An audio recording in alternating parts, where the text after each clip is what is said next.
Ang pag-ibig mo ay tunay at walang kamatay.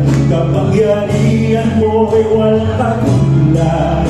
Pupurihin ka ng lahat ng may buhay.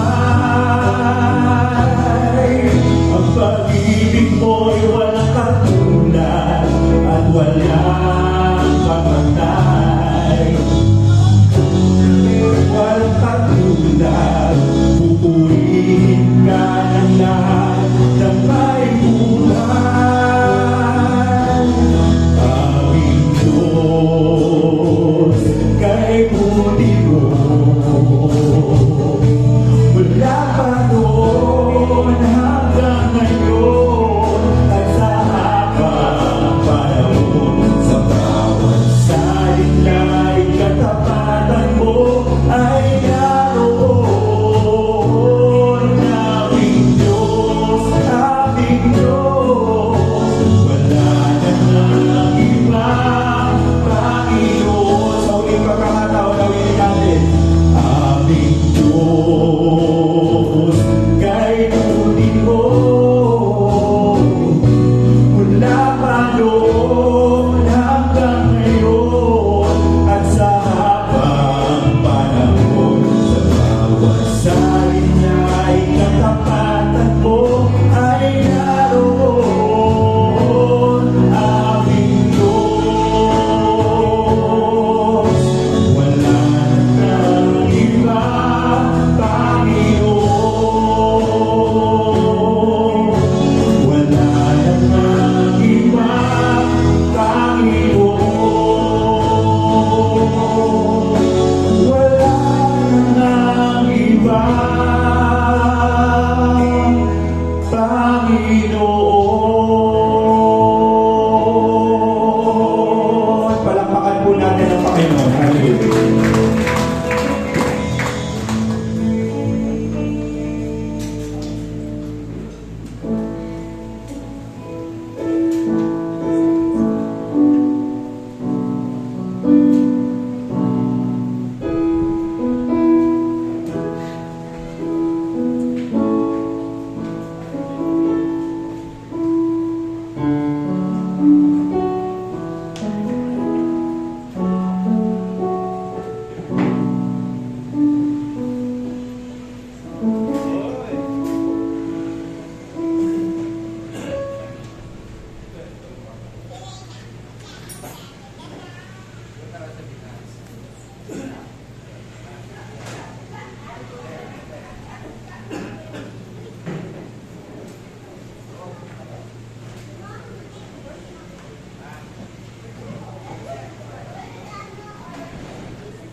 Okay, good morning mga kapatid. Isang mainit na umaga. Alam niyo, maganda yung maaga dito.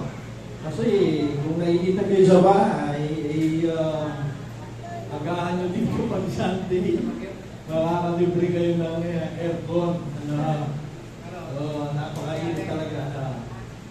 At iinit pa daw pagdating ng May. Kaya tubig ng tubig po. Ang malagamting po yan para sa atin. Okay, purihin ng Panginoon at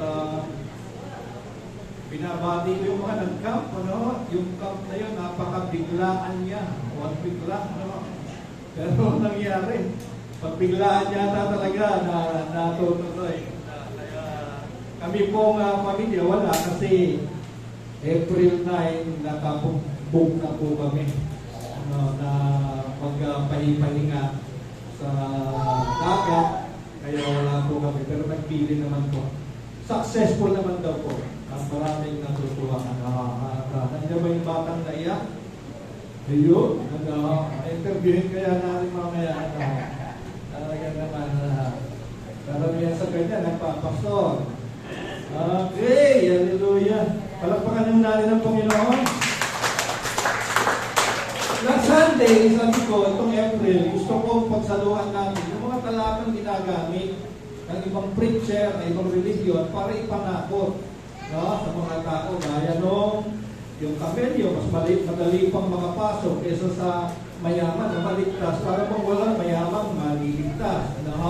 Ganun din yung, lalo na yung kapag kinailangan ang Panginoon, ikakaila ka rin niya sa kanyang Ama, sa harapan ng Ama sa langit. Nasagot na rin po natin yan. Lahat ng kasalanan doon sa krus, pati na yung kasalanan ng pagkakaila, ay natubos na.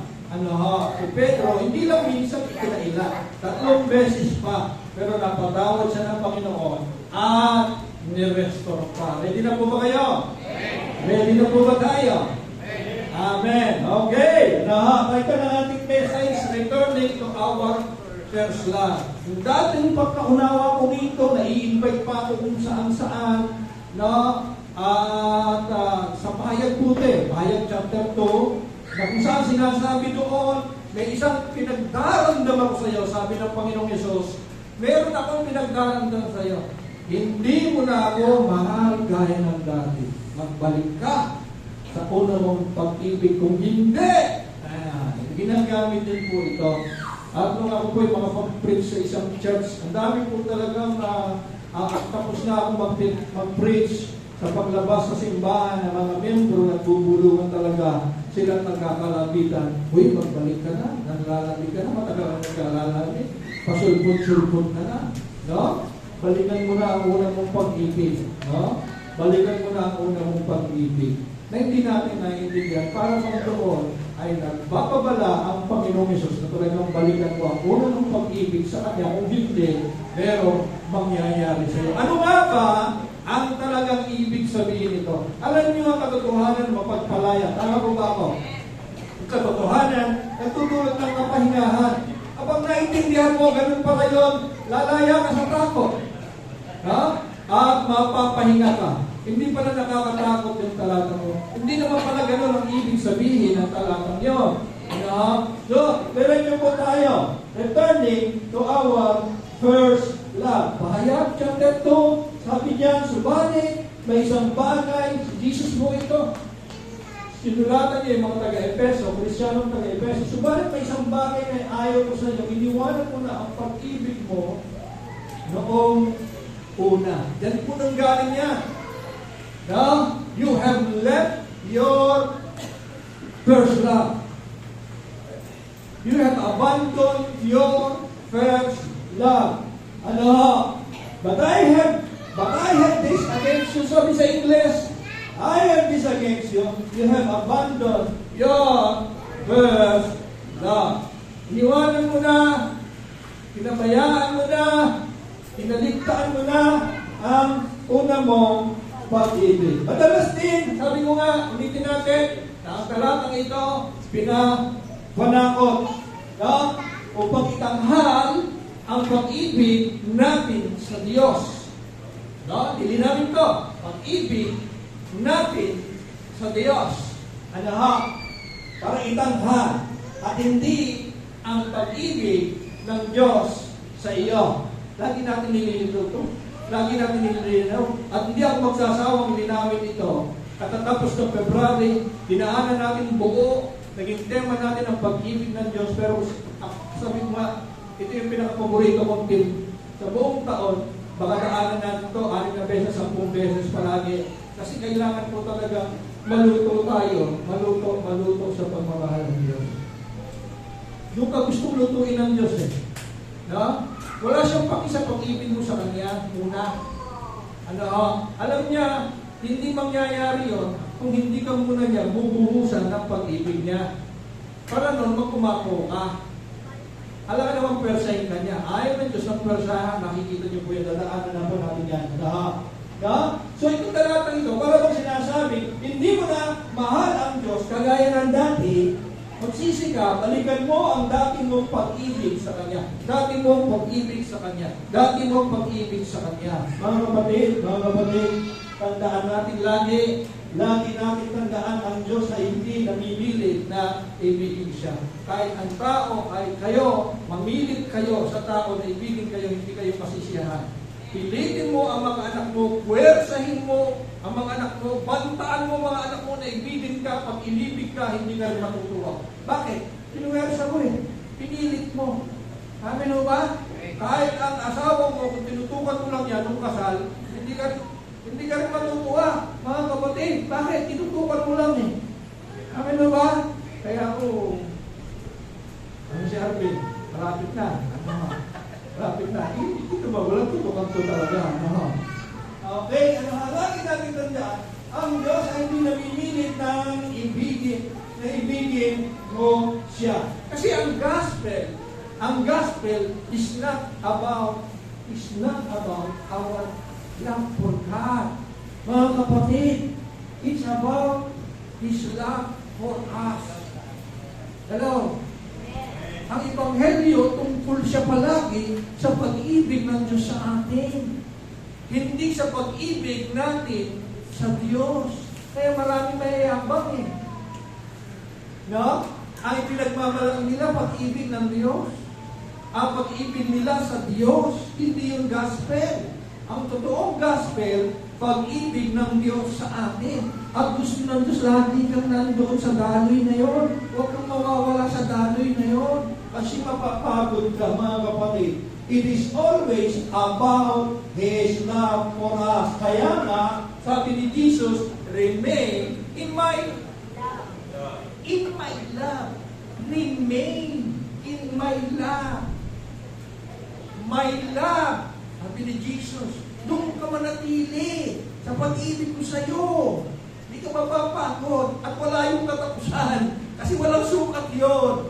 Amin ba? Hindi siya mauubusan ng pagmamahal sa atin. Amen? Namatay na nga siya eh. Ano ba gusto nyo? Ha? Namatay na nga siya. Napatunayan na niya.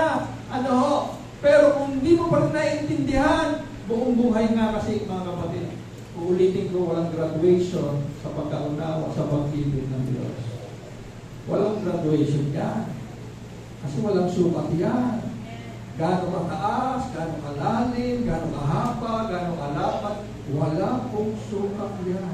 Walang tanong makapagsasabi, walang pastor, kahit doktor po, theology pa yan, kung ano ba, master degree, sinabi niya, ako graduate na ako sa pag-ibig ng Diyos. Naiintindihan ko na, na-catch ko na. No. Walang sukat yan, walang mo nasukat.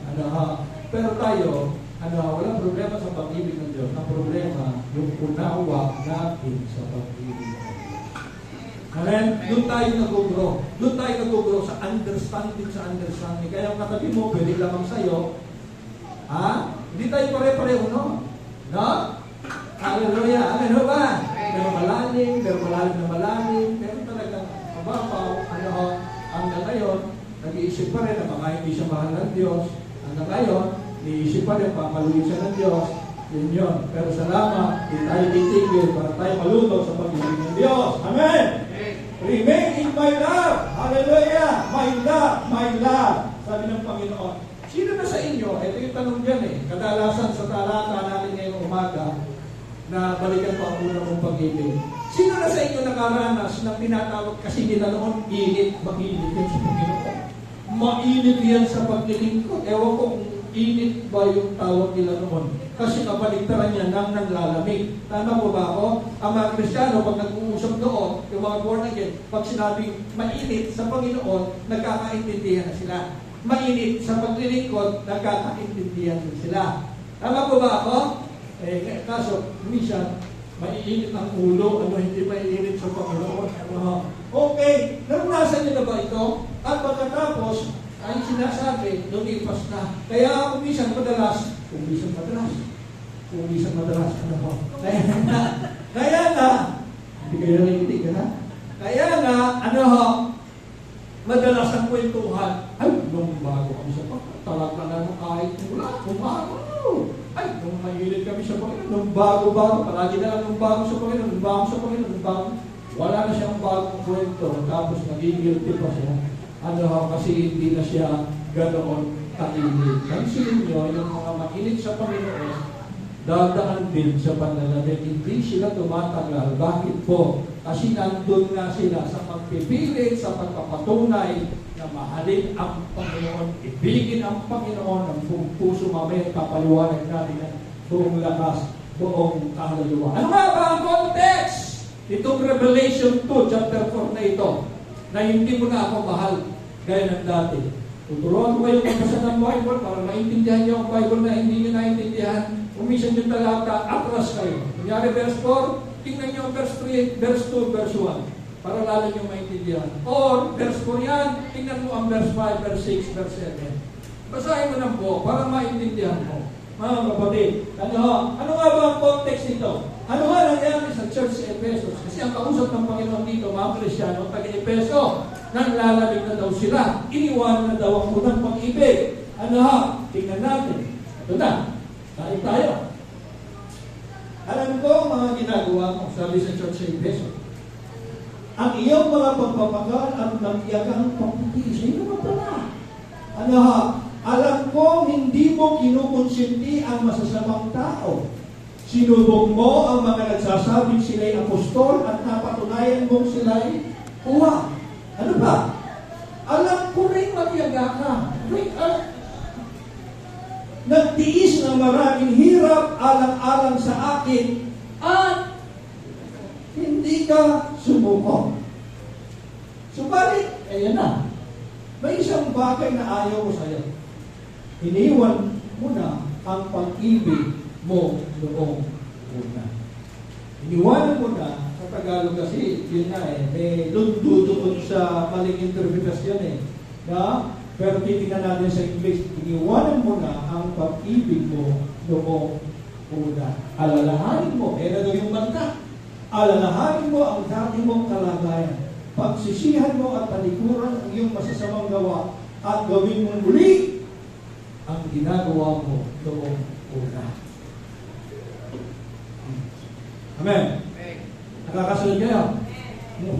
Lusog na po tayo. Lusog na tayo. Kapag hindi ka nagsisi, pupunta ako dyan. Aalisin ko sa pinalalagyan ang iyong ginawa. Okay, mga kapatid, kung basta babasahin, parang wala namang problema. Di po ba? Ay masipag, matyaga, matiisin, nagsasakripisyo, alang-alang sa Panginoon, di sumusuko. Pagod na ang simbahan na ito. Ito yung simbahan siguro, mission on mission. Ang daming mga activities, ang daming project, ang daming mga ginagawa. Pagdating sa pagpapagod sa Panginoon, pagod na pagod sila. Pagdating sa pagsasakripisyo, ay sakripisyo sila sa Panginoon. Wala kang masasabi. Ang grade siguro nito sa paglilingkod, 95. O baka mataas pa, o baka perfect pa, o baka sumobra pa. Pagdating sa paglilingkod sa Panginoon. Pero mga kapatid, may problema po. Kung alam natin ang gospel ay palaging tungkol sa pag-ibig ng Diyos sa atin, hindi sa pag-ibig sa Kanya, makikita natin ang problema. Meron pong nakakaligtaan ang church sa Epheso sa gitna ng kanyang paglilingkod, sa gitna ng kanyang pagpapagal. Meron po siyang nalilimutan. Meron siyang napabayaan. Kasi kung hindi siya aalis doon, mapapagod talaga siya. Mapapagod talaga siya. Hindi na siya humihigo. Hindi na siya nakakahigo, nakakakain. Ano po yun? Eto na. Tingnan natin ulit. Isa pa, baka masilip na natin ang problema. Alam ko, guhitan nga natin. Guhitan natin. Number 1. So, ang church sa Epheso nagpapagal. Palino po ba yan? Nagpapagal. Ano pa? Ano pa? Takinan niyo. Matyagang sa pagtitiis. Pareho yun matyaga na nagtitiis pa. Pagdating sa pagtitiis, matyaga talaga siya. Ito pa, alam ko hindi mo kinukunsi ang masasamang tao. Baka DA ito ang DA. Bawat may mali sa church, bawat masamang gawain, hindi niya kinukunsi, hindi niya kinakampihan. Ito pa, sinubok mo ang mga nagsasabing sila'y apostol. Ayaw din niya ng false teaching. Maselan siya sa church. Mga kapatid, ayaw niya ng ibang turo. Ito pa, guhitan natin. Matyaga ka, nagtitiis ng maraming, hindi mo konting hirap. Talagang, ang church na ito, pagod na pagod, At yan, alay niya sa Panginoon. Alang-alang sa akin, hindi ka sumusuko. Grabe ito. Baka wala na isasahin ito, nasa Diyos pa rin. Baka may sakit na kung nilalagnat na, humahayo pa rin. Walang masabi ang Panginoon eh. Walang masabi pagdating sa paglilingkod. Eh, asan ang problema, mga kapatid? Marami pong ganito. Maraming ganito, mga kapatid. Asan ang problema? Parang wala namang problema. May nakita ba tayo? Ito ang lagi natin tatandaan. Ayan o, ayan o. Ayan o. Higit sa iyong pagpapahal, pagtitiis, pagsasakripisyo, ang gusto ng Panginoon, ikaw pa rin. Mas mahal ka ng Diyos, ikaw mismo, kaysa sa iyong pagpapagal. Nakuha niyo? Kaysa sa iyong pagpapagal, pagsasakripisyo, pagsasalang-alang, pagtsatsaga, pagpapakahirap, ikaw pa rin ang gusto ng Diyos. Ikaw mismo.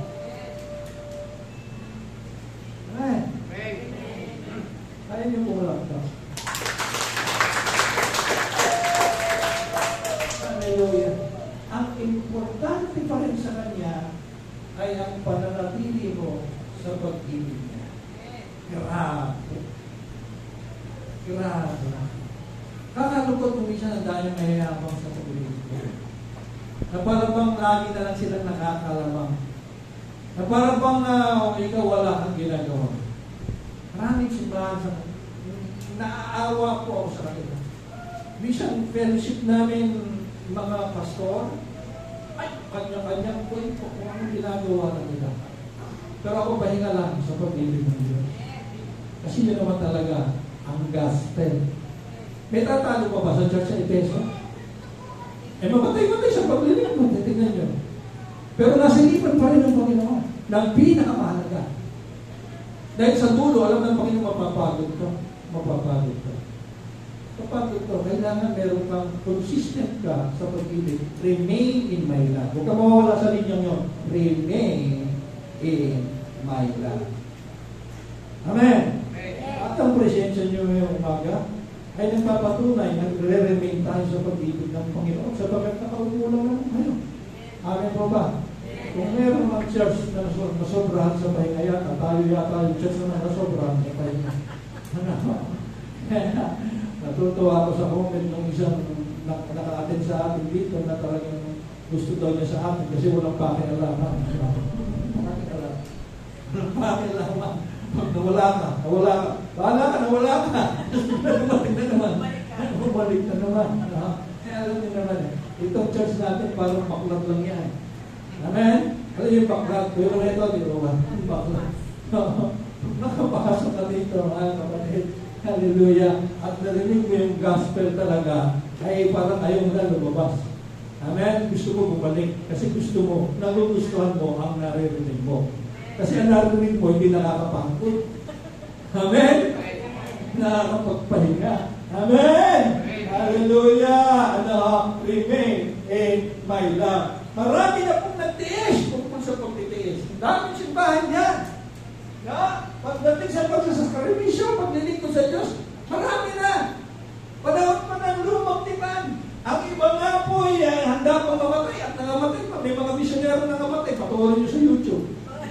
Mga misyonero namatay. Iniaalay nila yung kanilang buhay. Alang-alang sa pangalan ng kanilang iglesia, pangalan ng kanilang reliyon. May namamatay dahil kay Allah. May namamatay dahil kay Buddha. Ipaglalaban nila ako. Sabihin mga Kristyano lang yun, magpapakamatay sila sa kanilang paniniwala. Marami na po, mga kapatid, ang mga nagpapagal. Merong gusto ang Diyos, mga kapatid. Meron siyang higit na gusto. Ito po kasi ayaw ng Diyos. Ayaw ng Diyos na naglilingkod sa Kanya kasi takot na takot ka sa Kanya. Marami naglilingkod, takot na takot sa Diyos. Ayaw ng Diyos yun. Dito lang yung sa lupa, sa mga foreman, sa boss, sa mga teacher, nananakot para mamasunod. Okay, sa mga sundalo. Sa military, ewan ko, may lang.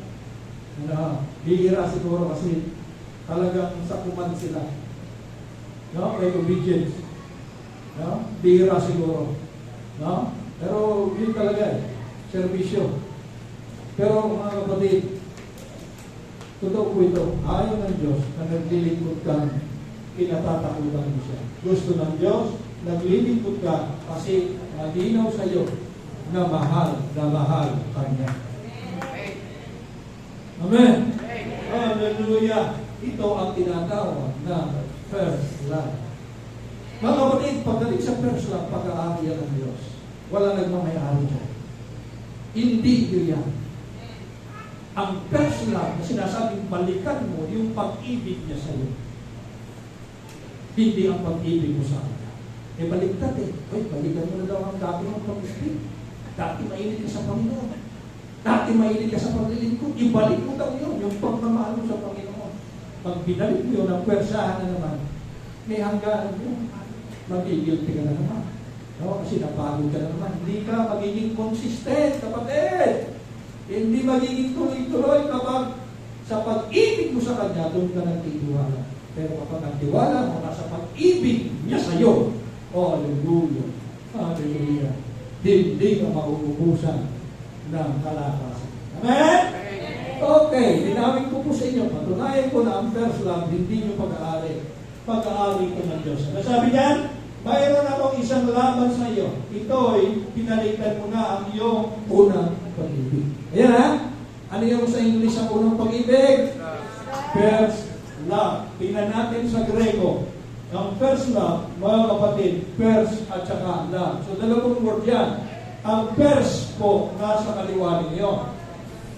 Ang first po ay prokos. Okay? Ano ha?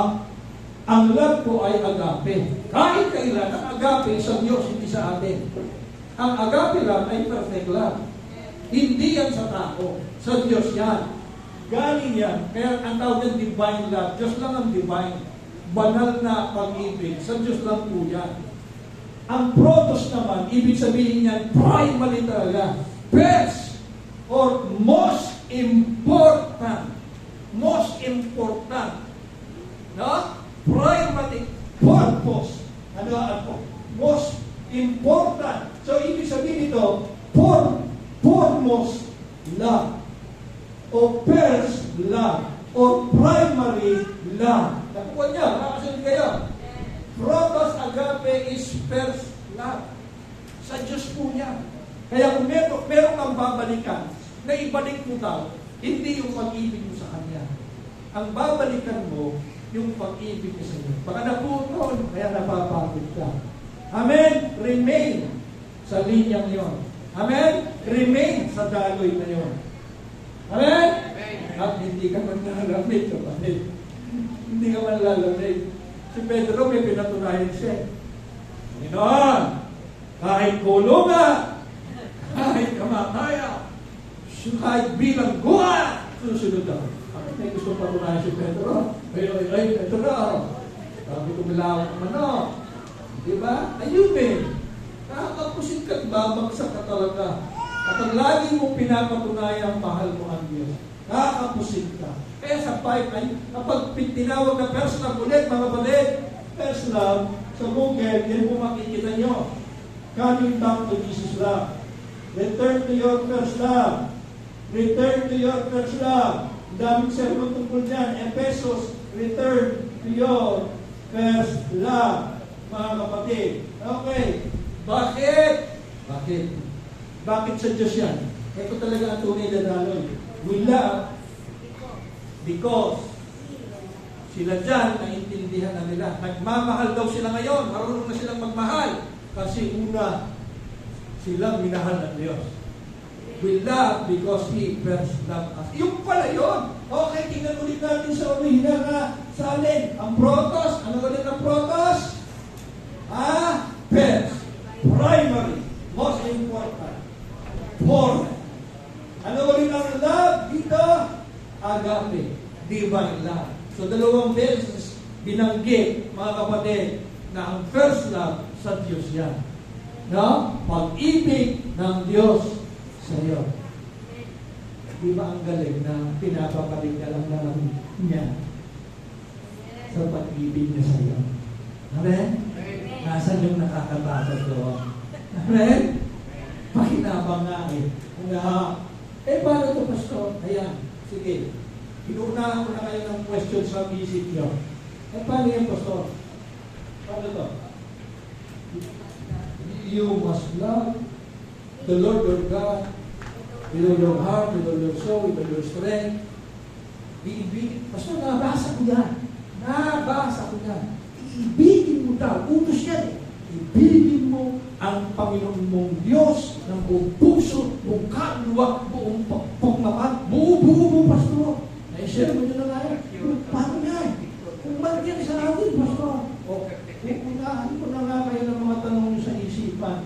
Mga kapatid, mga Pastor, puntahan natin, na iibigin mo ang Panginoon mong Diyos. Ang tama na, buong puso, buong kaluluwa, kalahating kaluluwa, kalahating puso.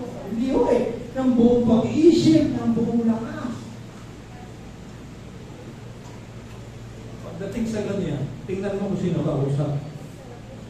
Sino kausap ni Jesus? Mahalaga yun, para ma-interpret mo ang Bible. Sino kausap ni Jesus? Atras tayo. Verse 30. Atras tayo. 28. At isang guro ng kautusan. Pagdating sa mga under the law, sumusunod sa 10 Commandments, mga bata ni Moses yan. Mayayamang po yan.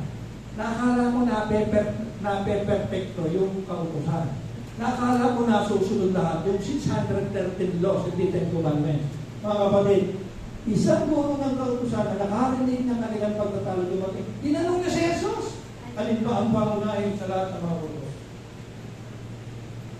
Lagi mo sinasabi, pagkamayabang sa kautusan ng kausap ni Jesus, tatapatan niya. Ang biyaya ng Panginoon nandun sa mga magnanakaw, tax collector, mapangalo niya. Kaya galit yung mga ito eh. Yung mga bata ni Moses, galit kay Jesus. Kasi si Jesus, lagi sa mga makasalanan. Pero sila, dapat nasa kanila si Jesus eh. Kasi graduate ito sa paaralan ni Moses. Nanubasa sa kautosan. Kaya pag mayabang sa kautosan ka ni Jesus, ang sagot ni Jesus, pagguro ng kautosan, Lord yan ni Moses. Idol yan. No? Idol yan. Idol si Moses.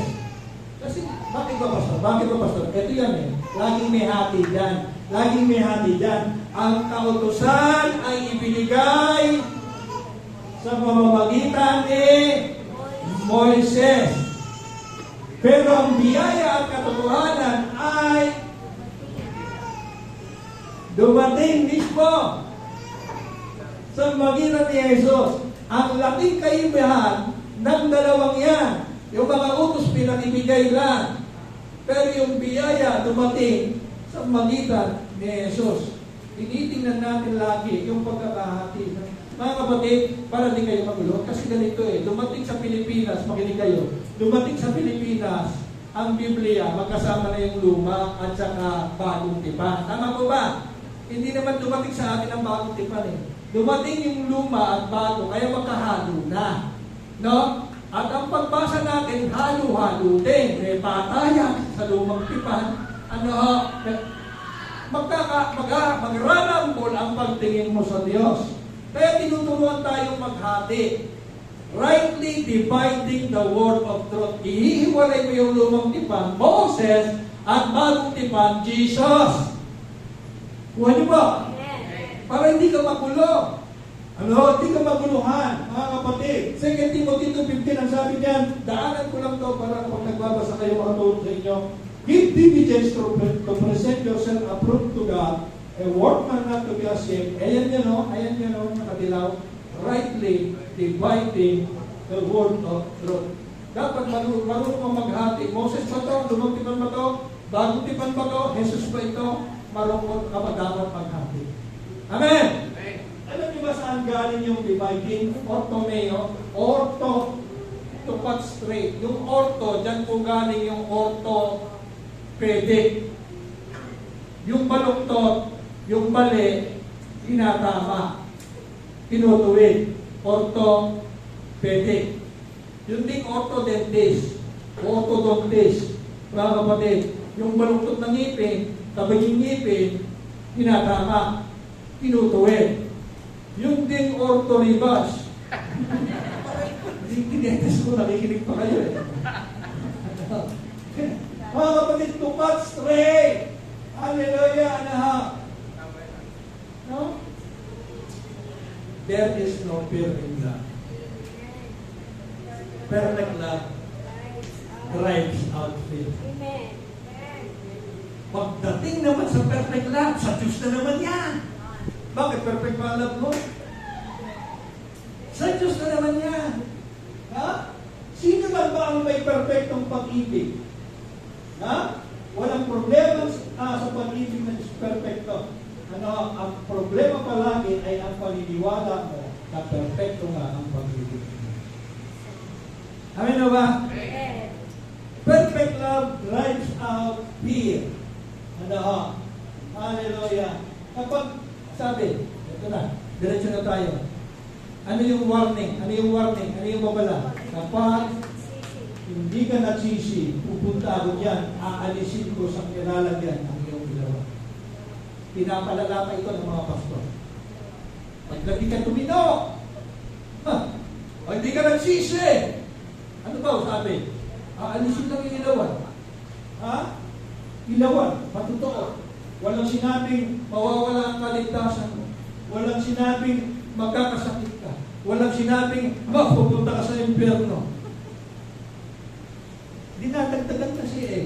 Ano, sinabi lang, pag di ka nagsisi, tatanggalin yung ilawan. Ilawan po yun yung testimony mo. Yung patotoo mo, yun ang ilaw mo dito eh. No? Kasi dapat ang nagsasyahin, ang nagpininig, ang Panginoon. Amen? Kasabay mo. Amen? Hallelujah. So magsisi naman, magsisi ka, pastor. Hindi magsisi ng kasalanan.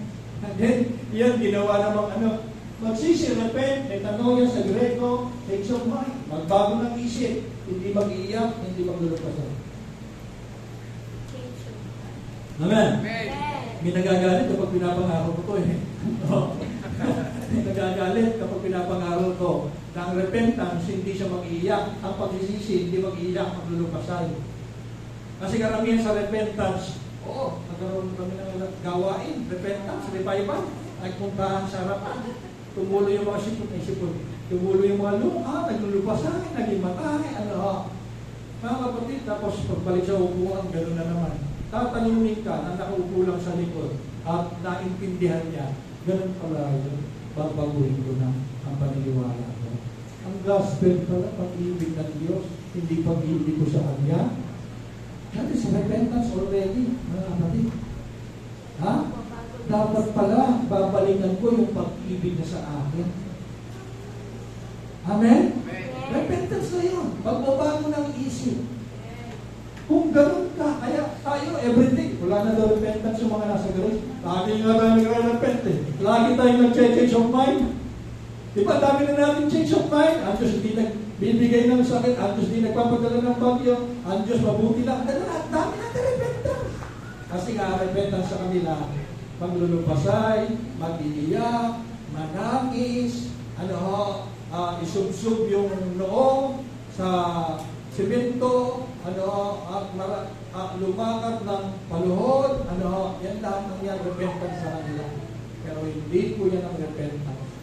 Ang malalim na kahulugan ng repentance ay pagbabago ng paniniwala, pagbabago ng isip. Amen?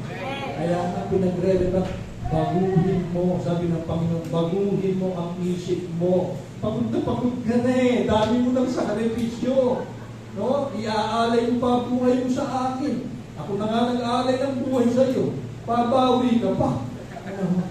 Iaalay mo din ang buhay mo sa akin. Ang dami eh. Pagod na pagod ang church na ito. Pero napintasan. Saan ka nakakita ng pagod na church sa paglilingkod? Napintasan? Nasilipan pa mga kapatid. Amen? No? So ano ibig sabihin naman? Baguhin mo ang iyong pag-iisip. Mula sa pagsisikap na patunayan, mahal mo ang Diyos, magsimulang unawain kung gaano ka kamahal ng Diyos. Asimple. Asimple. Gets na po mga kapatid. Hallelujah. We love because He first loved us. We love because He first loved us. Tamang daloy. Tamang daloy. Amen! Matatapos na tayo. Si Jesus pumunta kay Mary at Martha. Nabasa niyo? Dumalaw siya sa Bethany, bahay ni Mary, Martha at Lazarus. Wala si Lazarus nun, ewan ko saan. Mga kapatid, pagpasok ni Jesus sa bahay ni Mary at Martha, kayo pagbibisita, anong gagawin niyo? Bisita. Diba, dumating ako sa inyo, nag-visitation. Anong gagawin niyo? Sarado mo yung bangko sa gusto. Meron. Ako hindi ko sanay magbisita. Kasi noon nabalita. Pag wala itong ulo ng pastor, umiikot. Hindi na ako umiikot. Sa palengke na lang ako pupunta. Para may ulam. Kaya hindi ako umiikot. Mga kapatid, si Jesus, dumating kay Mary at Martha. Takbo sa kusina. Sino? Sino tumakbo sa kusina? Si Martha. Takbo sa kusina. Nagluto agad. Aba, Jesus to. Ang Panginoon to. Pinagluto agad. Di ko alam kung nagtinola o nagpares. Hindi ko alam kung niyahanda niya.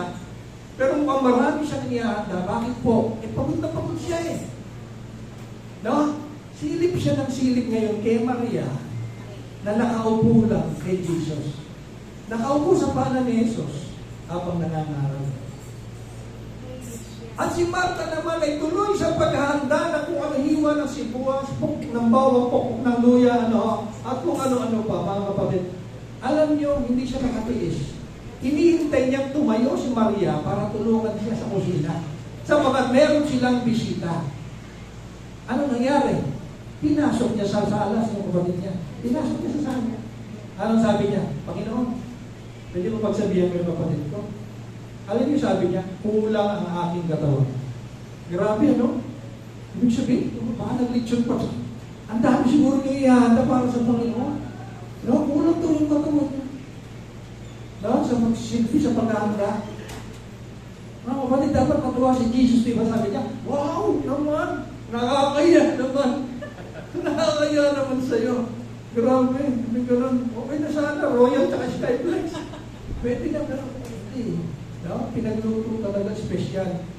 Pero ano sinabi ni Maria? Ay ni Jesus kay Martha. Sinagot Tay, natatandaan niyo po. Ano sinabi ni Maria? Ay ni Jesus kay Martha. Ano sinabi? Pinili ni Maria ang lalo mabuti. Apa? Lalo mabuti nakaupo lang. Doon sa pagod na pagod. Tinalo nung nakaupo lang yung pagod na pagod. Naintindihan niyo? Alam ni Maria, special ang moments na yun. Makakahigop siya ng kalakasan sa Panginoon. Amen? Importante yun sa pagpapatuloy sa buhay.